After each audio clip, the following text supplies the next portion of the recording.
নমস্কার বন্ধুরা, নবদিগন্ত চ্যানেলের পক্ষ থেকে আপনাদের সকলকে জানাই স্বাগতম। তো বন্ধুরা, এই মুহূর্তে আমি আপনাদেরকে একটি ভীষণ গুরুত্বপূর্ণ আপডেট শেয়ার করতে চলেছি। তো এখন আমি আপনাদেরকে এমন একটি আপডেট শেয়ার করতে চলেছি, লাইভ ভিডিওর মাধ্যমে আমি আপনাদেরকে আপডেটটি শেয়ার করতে চলেছি। 9533-এর যে প্যানেলের কাউন্সেলিং প্রক্রিয়া প্রায় অনেক ডিপিএসসিতে কিন্তু শুরু হয়ে গিয়েছে এবং শুরু হতে চলেছে আগামীকাল থেকে। এর মধ্যেই কিন্তু আবারও 9533 প্যানেলের কাউন্সেলিং প্রক্রিয়া নিয়ে নতুন করে প্রশ্নের মুখে পড়তে চলেছে 9533 প্যানেল। একটি ডিপিএসসিতে কিন্তু কাউন্সেলিং প্রক্রিয়া এখনও পর্যন্ত শুরু করা তো দূরের কথা, কোনো রকমের কোনো লিস্টই এসে পৌঁছয়নি। এমনই ভয়ঙ্কর তথ্য আপনাদের সাথে আমি শেয়ার করতে চলেছি। ফলে 9533 প্যানেল নিয়ে কিন্তু আবারও একদল চাকরি প্রার্থী বিভিন্ন ধরনের অভিযোগ তুলছেন। তো চলুন আমরা আজকের এই ভিডিওটির মাধ্যমে বিস্তারিত তথ্য জেনে নিই এবং 9533-এর কাউন্সেলিং প্রক্রিয়া সম্পর্কে আরও বিস্তারিত তথ্য এই ভিডিওর মাধ্যমে আপনারা দেখে নিন। তবে তার আগে বলে রাখি, যারা প্রথমবার আমার চ্যানেলে এসেছেন আপনারা কিন্তু অবশ্যই আমার চ্যানেলটিকে সাবস্ক্রাইব করে আমার ভিডিওতে লাইক, শেয়ার, কমেন্ট করে দেবেন, কেননা এই ধরনের আপডেট আপনারা কিন্তু একমাত্র নবদিগন্ত চ্যানেল থেকেই পেয়ে যাবেন। এবং আপনারা ইতিমধ্যে বুঝতেও পেরেছেন হয়তো নিশ্চয়ই, যারা আমার রেগুলার চ্যানেল দেখেন, যে আমার কী ধরনের ভিডিও এবং কী ধরনের অথেন্টিক নিউজ সবার আগে আমি পরিবেশন করি। তো চলুন বন্ধুরা, আমরা এবারে কথা না বলে বিস্তারিত এই ভিডিওর মাধ্যমে দেখে নিই। আমি কালিয়াগঞ্জ থেকে রাজ্য জুড়ে যেখানে কাউন্সেলিং প্রক্রিয়া শুরু হয়ে গেছে, ঠিক আছে, এবার সেই জায়গায় আমাদের উত্তর দিনাজপুর ডিপিএসসিতে এখনও অবধি কোনো সদর্থক ভূমিকা পালন করছে না। অর্থাৎ লিস্ট চলে এসেছে, কিন্তু এই লিস্ট পাবলিশ করা এবং সেটা নোটিশ আকারে জানিয়ে দেওয়া এখনও এই জিনিসটা করেনি কর্তৃপক্ষ দিক থেকে। এই লিস্টটা 3 তারিখে পর্ষদ থেকে পাঠানো হয়েছে, ঠিক আছে, প্রত্যেকটা ডিপিএসসিতে মেল মারফত। এবার 3 তারিখের পর 4 তারিখ কেটে গেল, 5 তারিখ কেটে গেল, আজকে 6 তারিখ। ইভেন কি অন্যান্য জেলাগুলোতে আজকে কাউন্সেলিং প্রক্রিয়া শুরু হয়ে গেছে। যে জায়গায় কাউন্সেলিং প্রক্রিয়া শুরু হয়ে কতজন লিস্টেড হয়েছি, ঠিক আছে, তারপর নোটিশটা কখন দেবে।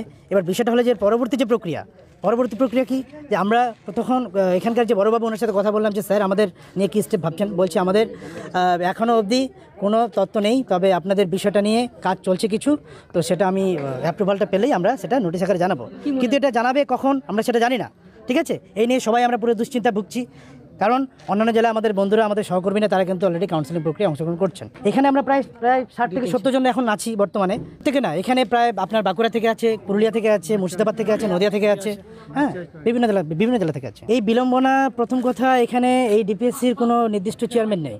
এবার যিনি চেয়ারম্যান আছেন তিনি এখানকার আমাদের যে উত্তর দিনাজপুরের যে ডিএম বা জেলা শাসক, ওনার আয়ত্তাধীন রয়েছে। এবার বিষয়টা হলো উনি যখন বিষয়টাকে প্রেফার করবেন তারপরেই এখানে স্টেপ নেওয়া হবে। এটা আমরা এখানকার কিছু ব্যক্তির সাথে কথা বলে আমরা সেটা জানতে পারলাম, ঠিক আছে।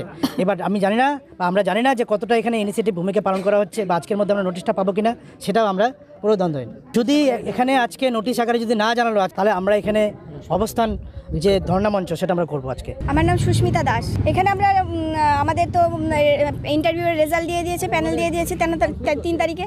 সব ডিস্ট্রিক্টে কাউন্সেলিং শুরু হয়ে গেছে, কিন্তু আমাদের ডিস্ট্রিক্টে কোনো রকম কোনো খোঁজ খবর নেই। বাড়িতে থাকতে পারছি না, সারা রাত ঘুম হচ্ছে না, ছোট বাচ্চাকে থুয়ে তার খোঁজ খবর নিতে এসেছি। সেটা তো আমরা বুঝতে পারবো না। আমরা তো বারবার এখানে গেটের সামনে সেই 2 ঘন্টা ধরে দাঁড়িয়ে আছি। কী ব্যাপার বৃত্তান্ত আমাদের কিছুই জানানো হচ্ছে না। আমরা এখানে অনেকক্ষণ ধরে অপেক্ষা করছি, আমাদের কিছু বলছেও না।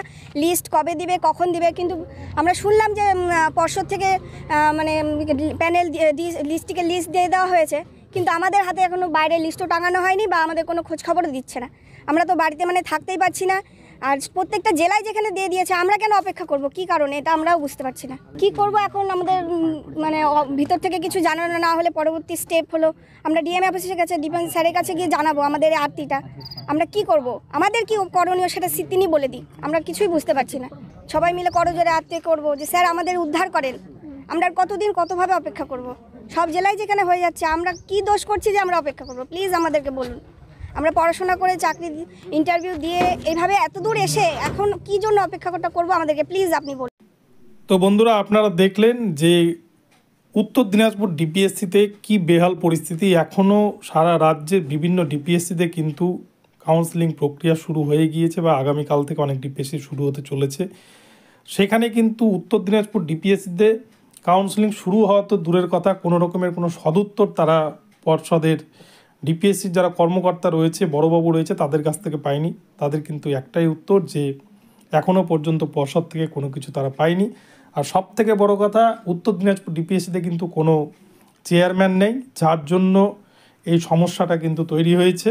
ফলে এই সমস্যা খুব শীঘ্রই কেটে যাবে বলে আমার মনে হয়, যেহেতু পর্ষদ সভাপতি নিজে বিষয়টাকে অতি স্বচ্ছতার সাথে পালন করার চেষ্টা করছেন। তো আগামীকাল এই সমস্ত ক্যান্ডিডেটরা ধর্নায় বসবেন বলে জানিয়েছেন। যদি তারা কোনো সদুত্তর না পায় পর্ষদের কাছ থেকে বা উত্তর দিনাজপুর ডিপিএসসির কাছ থেকে, তাহলে কিন্তু তারা একটা বড় অবস্থান বিক্ষোভ বা ধর্না মঞ্চ তৈরি করে সেখানেই কিন্তু তারা আন্দোলন চালিয়ে যাবেন বলে হুঁশিয়ারি দিয়েছেন এই সমস্ত উত্তর দিনাজপুরের যারা কাউন্সেলিংয়ের জন্য এসেছিলেন বা যারা এই ৯,৫৩৩ প্যানেলে হবু শিক্ষক রূপে চিহ্নিত হয়েছেন, যারা জায়গা পেয়েছেন বেসিক্যালি এই ৯,৫৩৩ প্যানেলে, তারা কিন্তু বড় একটা হুঁশিয়ারি দিয়েছেন ডিপিএসসির কর্মকর্তাদের এবং তারা ডিপিএসসির গেটেই কিন্তু কালকে থেকে অনশন এবং ধর্না মঞ্চ চালিয়ে যাবেন এমনটা জানিয়েছেন। তবে আরও একটা বিষয় বলে রাখি, প্রাথমিক শিক্ষা পর্ষদ এই ৯,৫৩৩-এর যে কাউন্সেলিং প্রক্রিয়া করে দেওয়ার সঙ্গে সঙ্গে কিন্তু যে জেলাভিত্তিক যে কাউন্সেলিং শুরু হয়েছে, এই কাউন্সেলিংয়ে অংশগ্রহণ যারা করছেন তাদেরকে কিন্তু কাউন্সেলিংয়ের পরেই অ্যাপয়েন্টমেন্ট লেটার ইস্যু করে দেওয়া হচ্ছে এবং সেই অ্যাপয়েন্টমেন্ট লেটার নিয়ে তারা কিন্তু পরের দিনই তাদের যে নির্ধারিত বা বাছাইকৃত স্কুল, সেই স্কুলে তারা চাকরিতে যোগদান করতে পারবেন। ফলে কত দ্রুততার সাথে এই কাজটিকে প্রাথমিক শিক্ষা পর্ষদ করছেন বা পালন করছেন তা কিন্তু আপনারা নিশ্চয়ই বুঝতে পারছেন। ফলে আমাদের রাজ্যে যে শিক্ষক নিয়োগের যে সংকটটা ছিল, সেই সংকট কিন্তু অনেকটাই কাটতে চলেছে। এই যে ৮,৯৫১ জন শিক্ষক, হবু শিক্ষক যারা প্রাথমিকের শিক্ষক রূপে যোগদান করতে চলেছেন, তাদের সহযোগিতায় কিন্তু এবারে আমাদের রাজ্যের অনেকগুলো স্কুলের শিক্ষক শূন্যতা দূর হতে চলেছে এবং উত্তর দিনাজপুরের এই যে সমস্যা, এই সমস্যাটাও খুব শীঘ্রই, আশা করি, আমার বিশ্বাস যে পর্ষদ সভাপতি অতি দ্রুততার সাথে এটাকে মিটিয়ে দেওয়ার চেষ্টা করবেন। তো দেখা যাক। আমি আপনাদের একটা কথাই বলবো যে আপনারা কালকের দিনটা ওয়েট করুন। পর্ষদ সভাপতির কানে পৌঁছেছে বিষয়টা নিশ্চয়ই, এবং উনি হয়তো খুব দ্রুত ২৪ ঘন্টার মধ্যে এই বিষয়টিকে সমাধান করার বিষয়ে দেখবেন। আর নইলে আপনারা কিন্তু গ্রিভেন্স সেল যে রয়েছে পর্ষদের যে অফিসিয়াল ওয়েবসাইট, সেই পোর্টালে গিয়ে গ্রিভেন্স সেলে আপনারা মেল করতে পারেন, অথবা পর্ষদের যে অফিসিয়াল ওয়েবসাইট রয়েছে আপনার সেখানে গিয়েও কিন্তু মেল করে পর্ষদ সভাপতিকে আপনাদের জন্য আবেদন জানাতে পারেন কাউন্সেলিংয়ের জন্য। তো বন্ধুরা, ভিডিওটি এখানেই রইল। আপনাদের ভিডিওটি কেমন লাগলো অবশ্যই জানাবেন। তবে ভিডিওটি ভালো লাগলে চ্যানেলটিকে সাবস্ক্রাইব করে দেবেন এবং এই ধরনের ভিডিও প্রতি মুহূর্তে কিন্তু পেয়ে যাবেন আপনারা। ধন্যবাদ।